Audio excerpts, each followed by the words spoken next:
Thank you for tuning in to this week's episode of Empowered Living Podcast by Empowered Life Church. We hope it blesses you.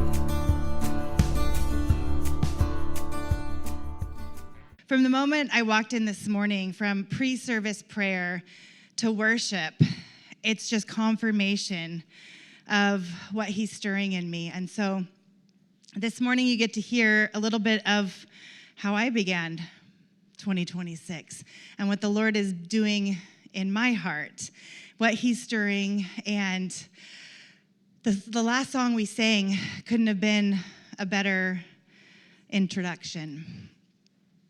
But Lord, I want more. I want more. I want more. I want more.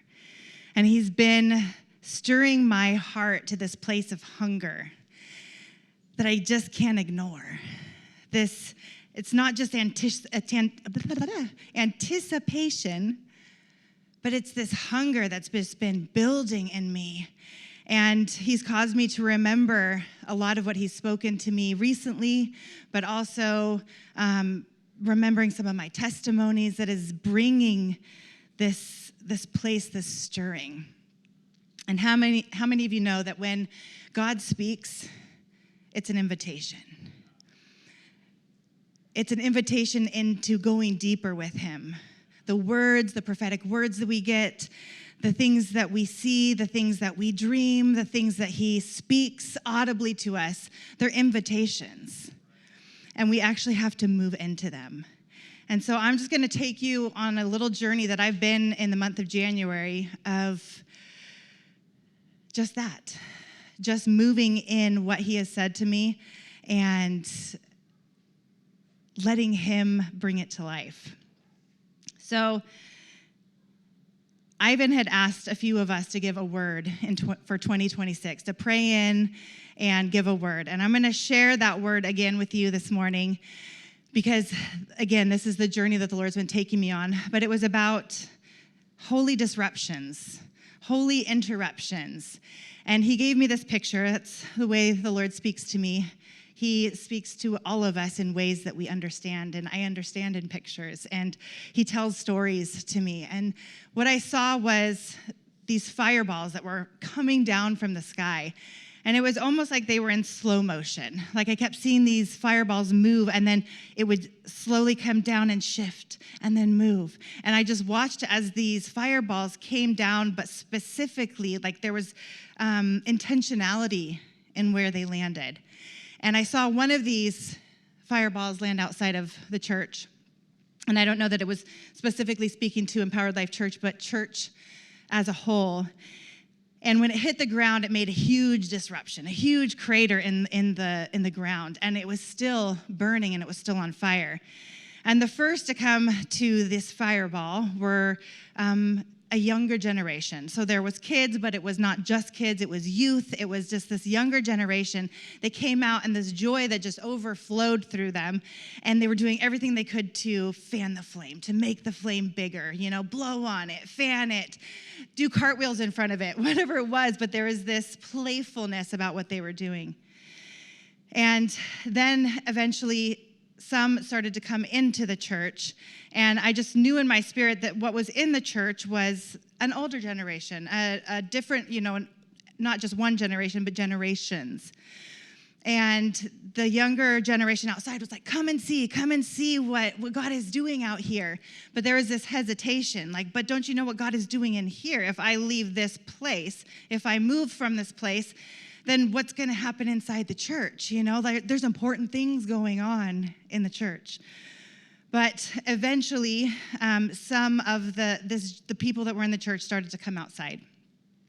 And what flowed from their mouths, I could just see words coming from those that came outside of the church, out of their mouths, and it was wisdom, and it was testimony, and it was all these wonderful things. And when those generations were combined and they came together, the flame just got huge, and it was like a flame that couldn't be stopped. And I know the Lord is speaking to me several things of unity and bringing generations together, but the thing that stood out to me the most that I'm going to connect a little bit more around today is the disruption, the intentionality of the disruption that made all generations, made everyone stop and look.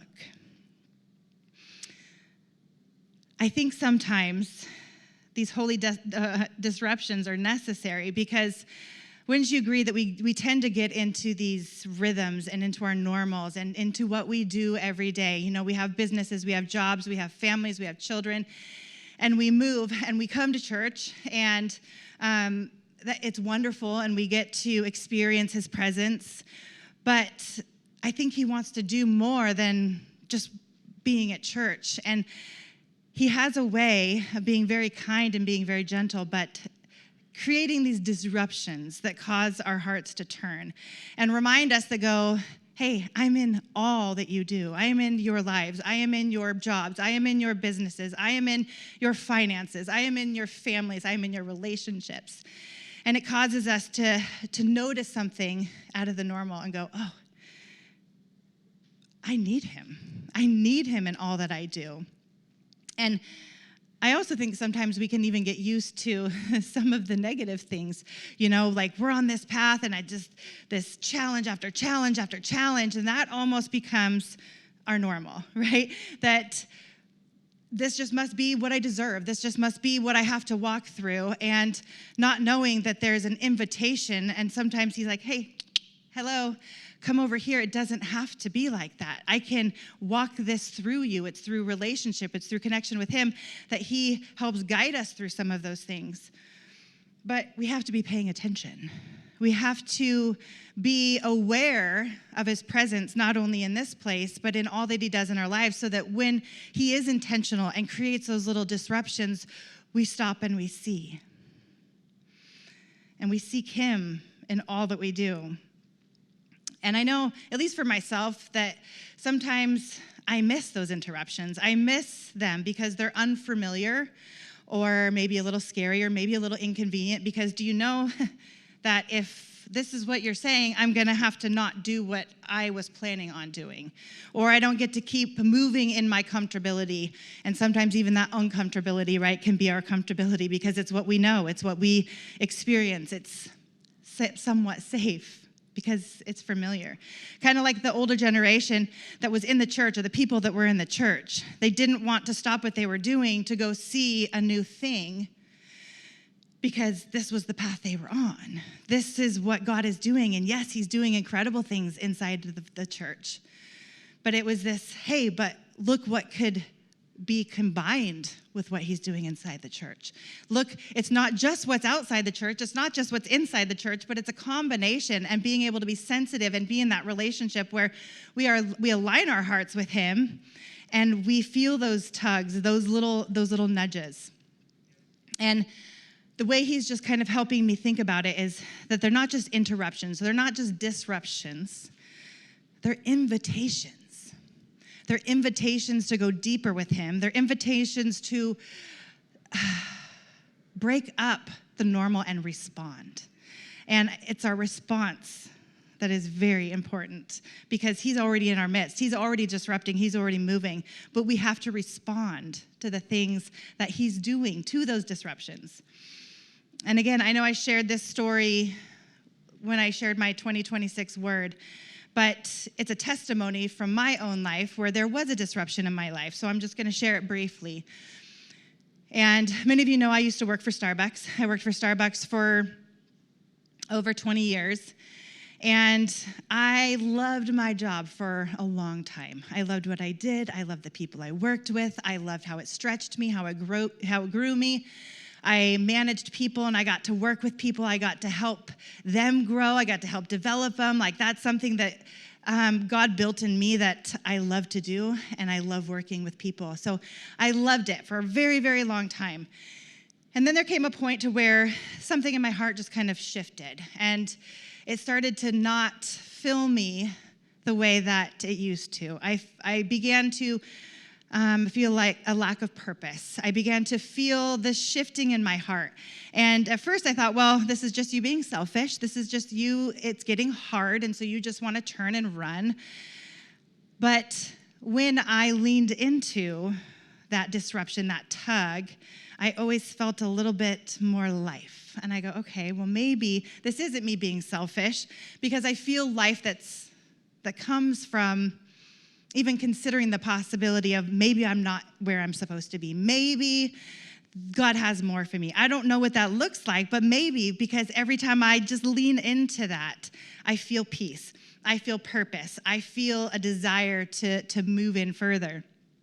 And so slowly but surely I did. I started to listen to that tug, and I had received prophetic words during that time about, Audra, you need to tell the Lord the desires of your heart.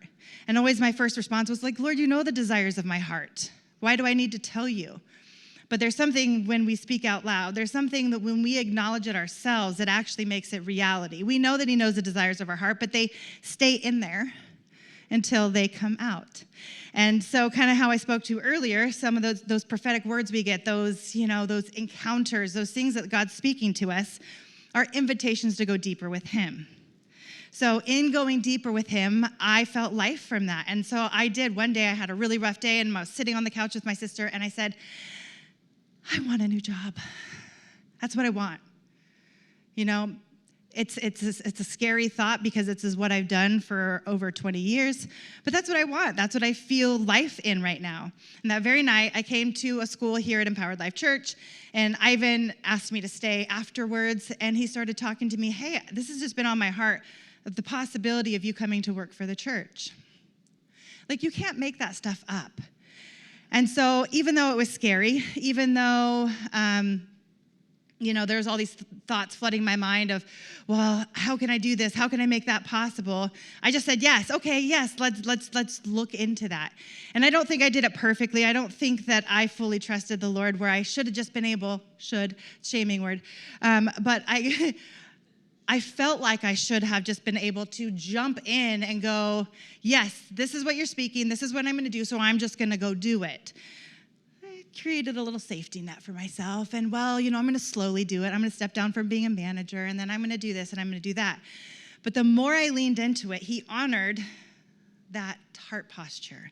He honored it even if it wasn't perfect. He honored it even though I still carried fear with me, and that I didn't just 100% jump in. It was a disruption. It was a disruption in my heart that I had to pursue. I had to pursue what he was saying in my life, because just the fact that he said it was him saying, here's the invitation, but then we have to be on the other side of the relationship, right? And we have to say, okay, I receive that. And what's next, Lord? What do you say about this? And so long story short, I did. And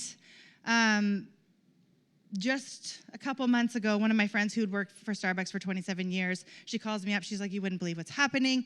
They're closing our store. And that was the store that I managed when I felt the first disruption in my heart. And she's like, and they're closing it in 2 days. And not only that, but they closed 188 stores. And all those thoughts that flooded my mind was like, you were so selfish to think that, you could have a new job, or, that it's just because you didn't want to get up at 3 o'clock, or because it was hard, or whatever. But he showed me in that moment, that was a desire of my heart for you. My heart for you was to move out of that place, to trust me, to say yes to the invitation, to receive the invitation and come closer to me in a relationship so that I could move you out of that place, because yes, you would have been there. That store would have closed, and there's always a choice. There's always a choice of whether or not we decide to pursue the things that God's saying over our lives. And in the Bible, there are several examples of holy disruptions. One I'm going to share with you from Exodus 3 is a story of Moses. Now Moses was pasturing the flock of Jethro, his father-in-law, the priest of Midian, and he led the flock to the west of the wilderness and came to Horeb, the mountain of God. The angel of the Lord appeared to him in a blazing fire from amidst a bush, and he looked. And behold, the bush was burning with fire, yet the bush was not consumed. So Moses said, I must turn aside now and see this marvelous sight, why the bush is not burned up. When the Lord saw that he turned aside to look, God called to him from amidst the bush and said, Moses, Moses. And he said, "Here I am." Then the Lord said, "Do not come near here. Remove your sandals from your feet, for the place on which you are standing is holy ground." Now, I believe that the order of operations of this story is very important.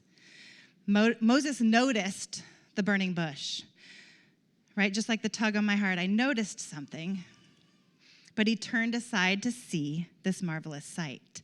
So not only did he notice, but he stopped and he turned. And when the Lord saw that Moses turned aside to look, he called to Moses from amidst the bush. So God spoke when Moses stopped and turned aside to look. Are we paying attention? Are we paying attention to those tugs, to those nudges, to those invitations that we're receiving, those disruptions in our hearts? Are we paying attention enough to stop and turn aside? God created the disruption, the burning bush for Moses, but Moses had to choose to stop and look. He could have kept walking. He could have saw it and go, that's weird. He kept walking, right? It's a choice. We have been given freedom of choice, the ability to choose. Just like that disruption in my heart. I could have chose that, nope, this is my path. It's too scary to walk away from Starbucks. Financially, I can't afford that, perhaps. This is all I know. I'm selfish, so I'm just going to continue to move down that path, and I'm going to ignore the disruption in my heart. I'm going to ignore this thing that's out of the ordinary, this disruption. But I knew that when I did stop to turn, I felt joy. I felt a joy that I hadn't felt in a really long time. So to me, that was me weighing the word, going, okay, Lord, this is from you, because I don't feel life going down the path that I'm continuing to go on. But when I stop and turn, I feel life. I feel joy returning. I feel the fruit in my life. I got to show up as a better mother. I got to show up as a better wife. I got to show up better for myself when I turned to look, to choose. So every holy disruption requires a choice. And I believe that it's a hunger inside of us to actually be looking for some of those things. The awareness of what God is doing in our lives. The awareness that he's in all that we do. He's not just here in this building. He's with me when I go to the supermarket. He's with me when I'm worrying about my finances. He's with me when I'm being mama. He's with me when I'm being wife. But this awareness of what he's doing and being hungry, and that's kind of where I feel like the Lord is bringing all of these disruptions and this burning in my heart to, it's a place of hunger that we actually have to go after. The hunger, he's providing the feast. He's providing all that we need, and it's right there in front of us. But again, we have to choose to say yes, to receive the gift. God often waits for our attention before releasing the direction. Are you paying attention? Are you looking? Did you just notice and go, yep, I know God's there. I know God's in my life. I know that that's what I learned at church, and I know that I feel him, and I've had encounters, and I've had words. I know he's there, but are you actually pursuing him? Are you actually moving in those things? Because that's the difference. We can know all day long that he's with us, but if we never actually take action and we move and we become hungry, then we're just still going down that same path. We didn't actually stop to turn to look, because he's speaking all the time in our lives, all the time, but we have to be aware. And it's when we stop and turn, then he speaks, and then we listen. That's when we get to take off our sandals, because we're on holy ground. That's where co-laboring begins. That's where relationship begins. When we stop and turn, it's an alignment thing. We get to align our hearts with his. And just like when I walked away from Starbucks and started to pursue that nudge, that tug, I got to co-labor and then find myself in holy ground with him. I was sensitive and turned aside to see. So are we seeking first the kingdom? Matthew 6:33, but seek first his kingdom and his righteousness, and all these things will be added to you. So do not worry about tomorrow, for tomorrow will take care of itself. Each day has enough trouble of its own. This is that holy ground. It's relationship. It's alignment. It's walking with him. The last time I spoke on a kingdom job description, and this was the premise, was seeking first his kingdom. Everything else flows from that place of seeking first his kingdom, but sometimes we miss that step. We go, I got this. I know you're over here, and I know that when I need you, I can call you. But he's not asking us to only call him when we need him. He's asking us to walk with him. Anytime, even in the Old Testament, when he would have these disruptions, he would show up. It was like a correction. But I don't think that it was to draw people near to him. Yes, was he correcting, but it was to draw his people back to his heart. These disruptions are an invitation to invite us into relationship. And all this talk about disruptions just made me think about something we used to do at Starbucks. And we would actually put things in people's paths to help direct them. So we would put a massive coffee stand right in the middle of a pathway. And I never quite understood why they did that until we would walk the path that a customer would walk, right?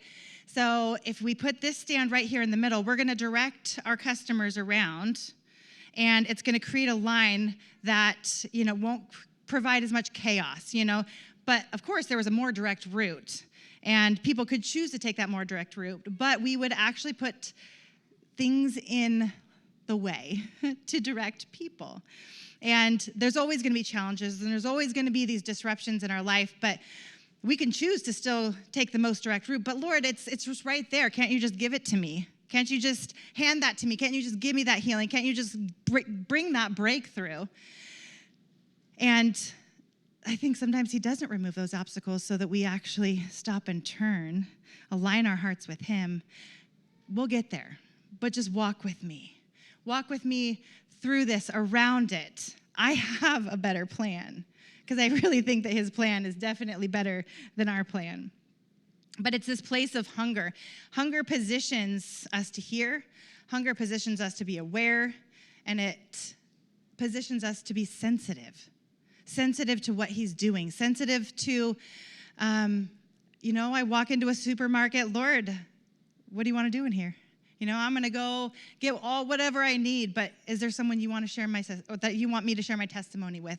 But actually being aware and pursuing those things, that's hunger. That's making ourselves more sensitive. And when we posture our hearts in a place of he's not just here, but he's out there, he's with us, he's living with us, we're aligning our hearts, we do become more sensitive to those tugs, to, is this you, Lord? So I believe that this season is not a season for polite Christianity. It's a season to feast. Because the Lord has also been talking to me about feasting. And he gave me this picture not too long ago about a feasting table. And this feasting table was as far as the eye could see. It was like so deep. It's almost like when you look out into an ocean, you know that there's something beyond the horizon, but you can't quite see it. Like, that's how deep this table was. And then I saw Jesus standing in front of the table, and he was handing pieces of food, and here, take this, and come in and feast. And some came in and feasted, and some stood behind. But the ones that feasted, that took what he was offering, that actually opened up their hand and moved in, they went deeper and deeper and deeper into the table with Jesus. And then when you got so deep, you could kind of see the other end. There were specific things just for me. He goes, here, this one's for you, Audra. And then there was things that were just for other people. They were specific gifts that he was giving, because when you go that deep in with what he's doing, it's a different place. It's a place of intimacy. It's a place of closeness. It's not just feasting. It's deep, it's intimate, it's a relationship, it's an alignment of your heart, and that's the place that he gives us our gifts. That's the place where he knows me so well that he goes, this one's just for you, and I go, you see me. We get busy. We get so busy that we tend to not accept the invitation. And then I remember in the vision, I turned around and I looked back at the other end of the table. And the people who chose not to eat were looking, what's going on down there? Why is she getting something and I'm not? Why is that blessing overflowing in their life and I don't have that? Why, and they started to get upset, but I want that too. But you weren't willing to take what he was offering. I'm not that hungry. I might actually get messy. Do you have napkins down there? Because I'm kind of on a diet. I only want to eat certain things. That scares me. The overflow scares me. So the people that didn't choose to eat the food got stuck at the head of the table. And I remember just feeling in that moment like this, you guys, the invitation is still there. Even if you didn't accept it the first time, he's still offering it. But you have to be willing to take it. You have to be willing to say, I don't care if I get messy. I don't care if there's napkins. I don't care. I want to go deeper. And trusting the fact that even though you can't see what's at the end of the table, you're walking with a good Father that's good. He's not leading you into destruction. But you have to have the faith to go, okay, I can't see what's down there. I don't know what the gift is. I don't know. But I'm going to choose to move in with you because I know you.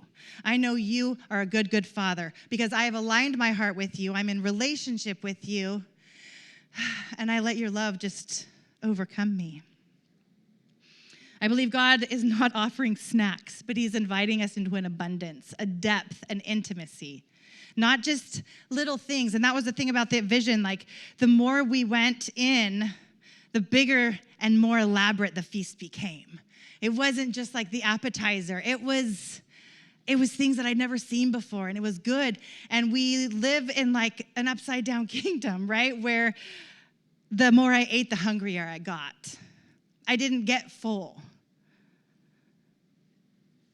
And I feel like he's bringing us to that place. But it requires our participation.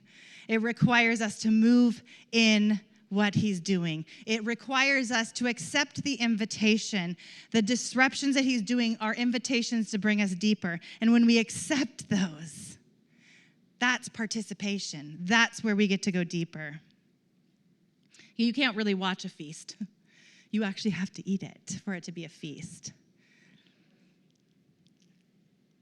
But we have to choose. The table is already set. He's already prepared it.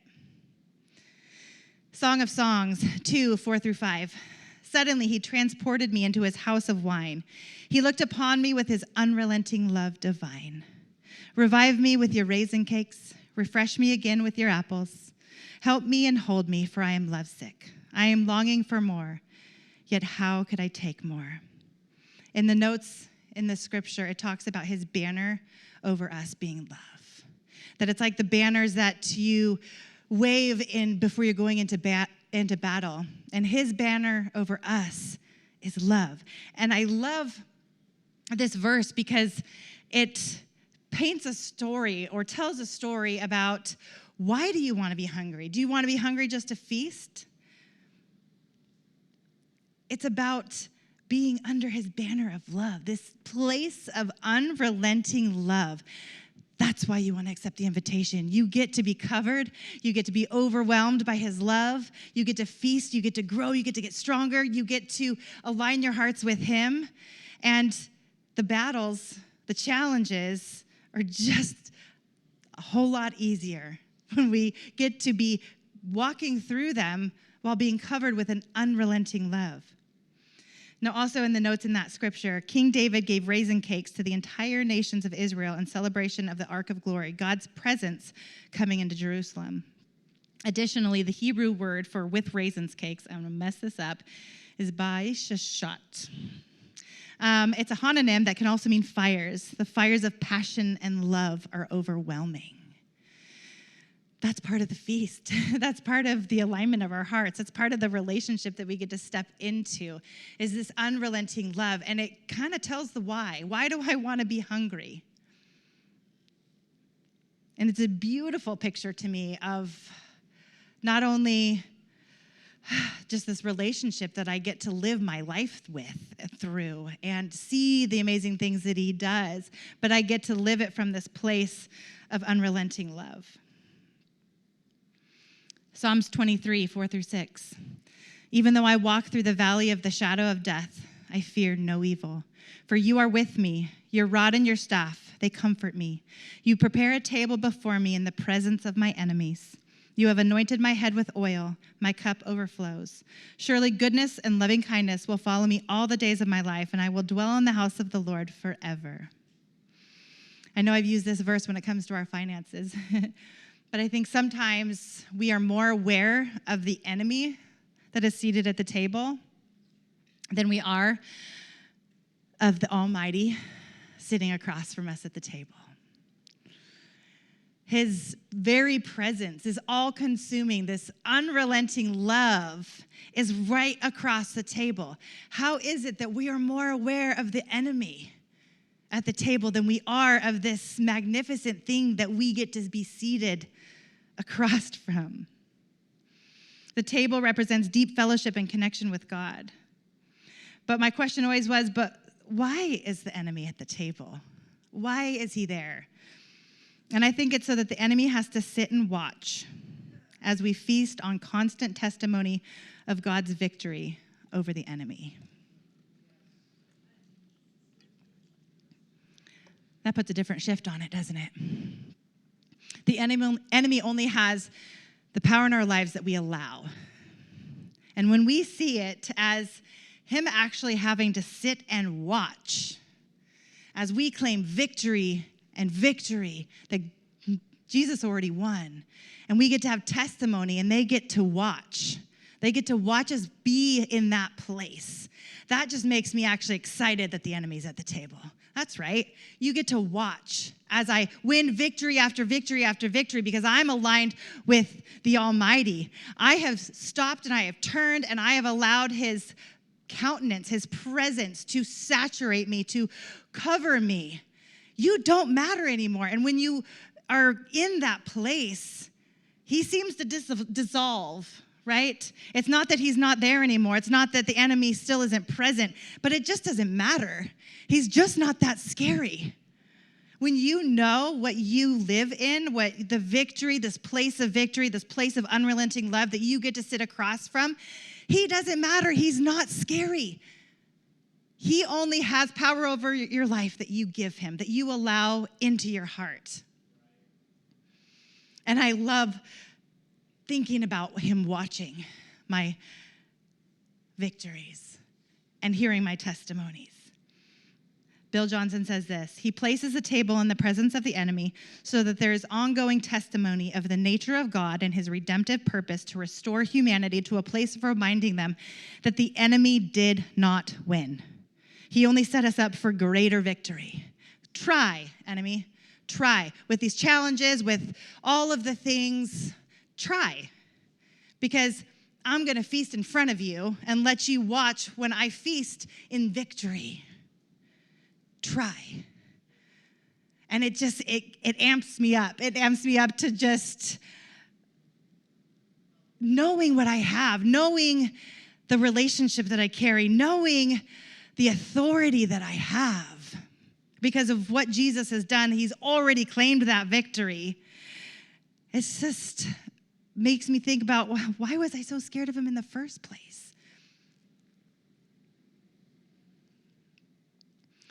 But you have to get to this place of feeding from that spot. No matter what the challenge is, no matter what the breakthrough is you're contending for, no matter what the healing is that you haven't received yet, you have to feast in this place of not allowing your attention to be stolen by the enemy. If the enemy seeks to kill, steal, and destroy, right? If that is what is in front of you, it's not from him. And that just tells me that I need to turn. He's behind me. I'm going to look at what is way more magnificent, and I'm going to feast from that place. The table is set. The invitation is there. And I just want to speak to, I know I've said a lot of, pictures that the Lord has given me. And I've had prophetic words over, my whole life. But they're just words and they're just pictures unless I move in them. That's the place we need to get to. In pre-service prayer this morning, I saw a picture of Jesus handing people gifts. And some people had their hands out and they were receiving the gift, and some had their hands down here.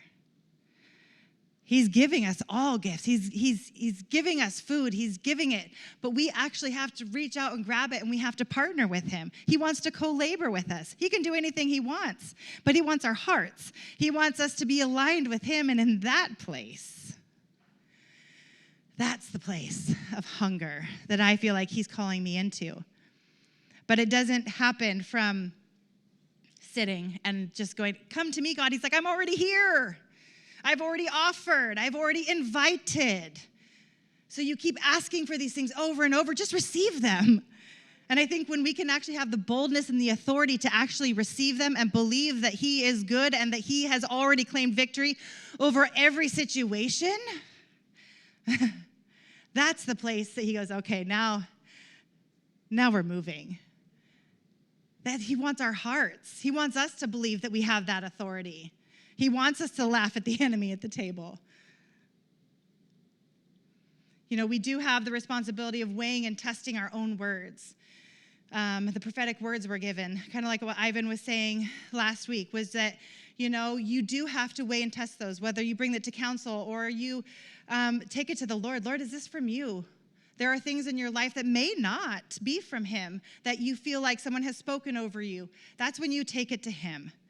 And if it's creating fear, it's not from him. If it is aiming to steal, kill, and destroy, it's not from him. But when you do know that those things are from him, grab on, move in. Bill tells a story of when he was sitting in a recliner. And I always think about this when I think about hunger. But his wife at the time had said, hey, I'm going to make some lunch. Are you hungry? And he goes, oh, man, I'm starving. Now, he wasn't starving enough to get up and actually go to the kitchen and make himself a meal. But when somebody offered a meal, yes, I'm starving. Will you please bring that to me? And I think that what I feel like God is saying right now is get up out of the recliner. Go after it. Go in the kitchen. Get yourself a meal. You know where it's at. It's there. It's present. The table has already been set. But we have to get up and we have to move. Or we're going to be stuck at the end of the table going, woe is me. I still haven't received my breakthrough. That's not kingdom. It's not kingdom. That's not a kingdom lifestyle. We are advancing the kingdom. We have this authority. I don't want to be stuck waiting, looking, being polite. It's time to move in. Now, I'm going to finish up with this verse. So I don't know how many of you have had this experience where you're reading the word and you read a particular passage and you're like, there's something in that. I'm not sure what it is. But you keep coming back to it and you keep reading it and you keep chewing on it. Lord, what does this mean? And I keep taking it to him. But this was one of those verses for me. And he kind of just opened it up as I was preparing for this message. So I'm going to share it with you. It's 2 Samuel 5, verse 22 through 25. Once more, the Philistines came up and spread out in the valley of Rephaim. I don't know if that's how you say it. So David inquired of the Lord, and he answered, do not go straight up, but circle around behind them and attack them in front of the poplar trees. As soon as you hear the sound of marching in the tops of the poplar trees, move quickly, because that will mean the Lord has gone out in front of you to strike the Philistine army. So David did as the Lord commanded him, and he struck the Philistine army all the way from Gibeon to Gezer. So, again, in this one, I feel like the order of operations is important. So David inquired of the Lord before he went into battle. Lord, what do you say about this? The Lord answered, do not go straight up, but circle around behind them and attack them in front of the poplar trees. When our hearts are aligned with his, we move from his plans, from his strategies, which, again, are way better than my plans and my strategies. We might see the more direct route to the register, But he's saying, nope, this is what I want you to do.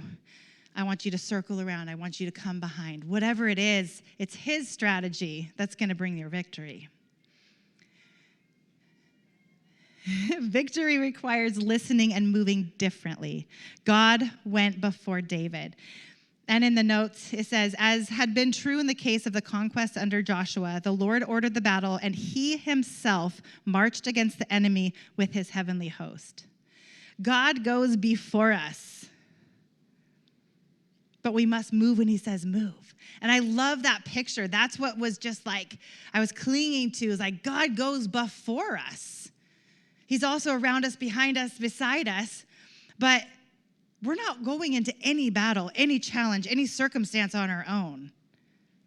When we seek him first, seek first the kingdom, we partner with him, we align our hearts with him, he goes before. He goes, okay, here's the plan.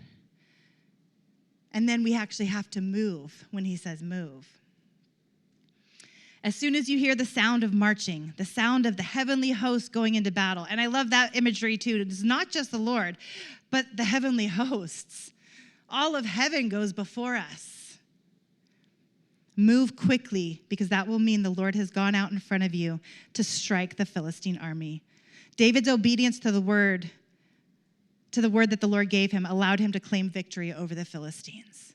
So we have to move in. We have to listen. First, seek first him, right?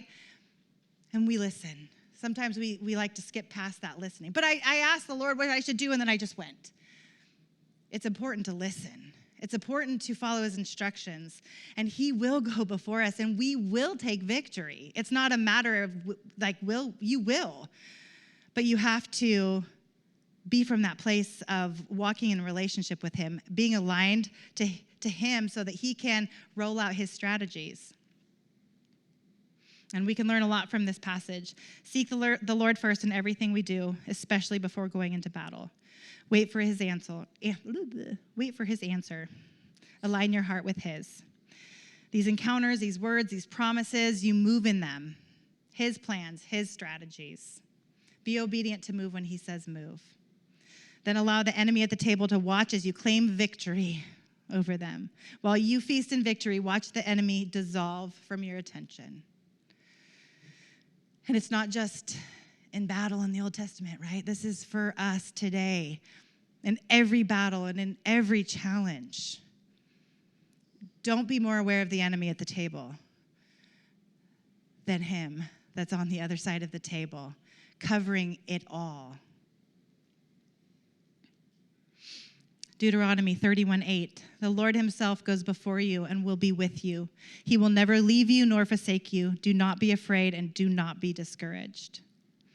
And I just believe he's inviting us into a deeper level of faith to move in even when we can't see the other side of the table. Don't be stuck at the head of the table. Don't be stuck looking at everyone else's blessings, looking at the fruit in everybody else's life. It's not a time to be polite. It's not a time to stand and watch and be observers. It's a time to know who you are, know the God that you serve, know the authority that you carry, and be hungry. Get hungry. He is already offering. The invitation is already in front of you, but you have to receive it. Don't have your hands down. It's up to you. He's in our midst all the time. It just, I read a couple of verses that talks about he is with you always. He goes before you. We have to reciprocate that other side of the relationship. That's kingdom. So this morning, if I can have the worship team come up here.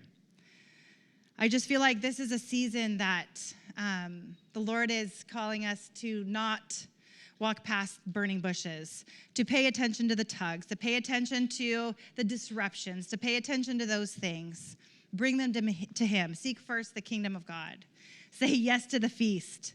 Remember what he has spoken. I went back as I was studying and went through some of my old prophetic words. Lord, what do you want? Do you want to activate any of those in my life right now? And there were some pieces, and funny, they were all around hunger. And So remembering some of those things as well. But get up off the recliner and move. Go make yourself a sandwich. Be hungry. Even if you can't see the other end of the table, don't let the enemy distract you, because he ain't nothing. He's nothing.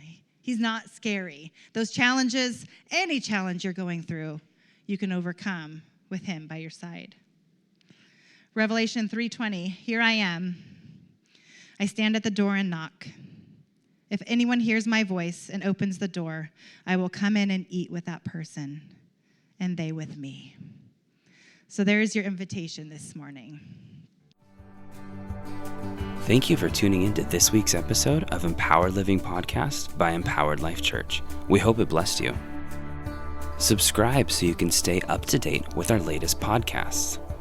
If you'd like to learn more about us, check us out at facebook.com/ELC Talent, or check out our website, www.empoweredlifechurch.org. Have a blessed week.